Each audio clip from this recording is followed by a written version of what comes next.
नमस्कार शेतकरी मित्रांनो. सगळ्या शेतकऱ्यांना पडलेला एक पहिला प्रश्न, कालवड जन्मापासून पहिल्या 1 तासापर्यंत काय करायला पाहिजे? तर पहिला जो मुद्दा आहे त्याच्यामध्ये कालवड जन्मल्यानंतर पहिला श्वास चालू आहे की नाही कालवडीचा आपण हे व्यवस्थित चेक करणं खूप गरजेचं आहे. आणि जर नसेल व्यवस्थित छातीवरती जर आपण प्रॉपरली व्यवस्थित आपण रब केलं तरी चालेल. दुसरी गोष्ट म्हणजे आपण तिच्या नाकामध्ये थोडीशी गवताची काडी घातली तरी चालेल.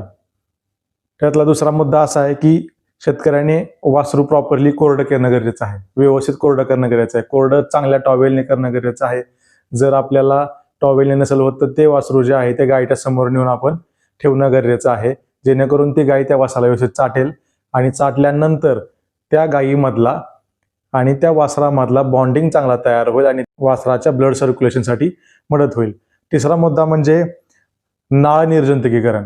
हा सगळ्यात महत्त्वाचा प्रश्न आहे आणि सगळ्यात महत्त्वाचा गरजेचा आणि काळजीपूर्वक घेण्याचा मुद्दा आहे नाळ निर्जंतुकीकरण. तर ह्याच्यामध्ये आपण त्या कालवडीची नाळाचे जे काही निर्जंतुकीकरण आहे ते केलं गरजेचं आहे. त्यासाठी आपण 7% टिंचर आयोडीन आपण वापरणं गरजेचं आहे. त्याच्यामध्ये आपण सगळी नाळ त्याची बुडवणं गरजेचं आहे.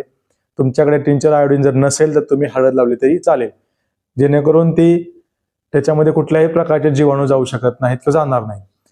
चौथा मुद्दा म्हणजे कोलेस्ट्रम. कोलेस्ट्रम म्हणजे चीक. कालवडीला चीक जो आहे तो पहिल्या 1 तासामध्ये जाणं खूप गरजेचं आहे. आणि हा चीक किती पाजणं गरजेचं आहे? तर कालवडीचा जन्मलेलं जे काय वजन आहे त्या वजनाच्या 10% आपल्याला चीक पाजणं गरजेचं आहे. उदाहरणार्थ 30 किलोची जर कालवड जन्मली तर आपल्याला त्या कालवडीला कमीत कमी 3 लिटर चीक पाजणं गरजेचं आहे. आणि हा चीक जो आहे तो पहिल्या 6 तासामध्ये जर कालवडीला पाजला तर सगळ्यात उत्तम. आपण चीक पाजताना ही काळजी घेणं गरजेचं आहे.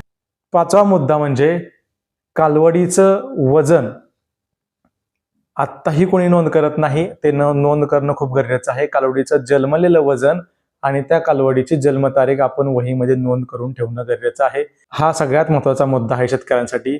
जर तुम्हाला व्हिडिओ आवडला असेल तर चॅनलला लाईक करा, फॉलो करा, सबस्क्राईब करा आणि शेअर करा. अशाच कालवड संगोपनाच्या टॉपिकवरती शेतकऱ्यांना नवीन नवीन व्हिडिओ पाहिजे असतील तर कमेंटमध्ये नक्की मेसेज करा.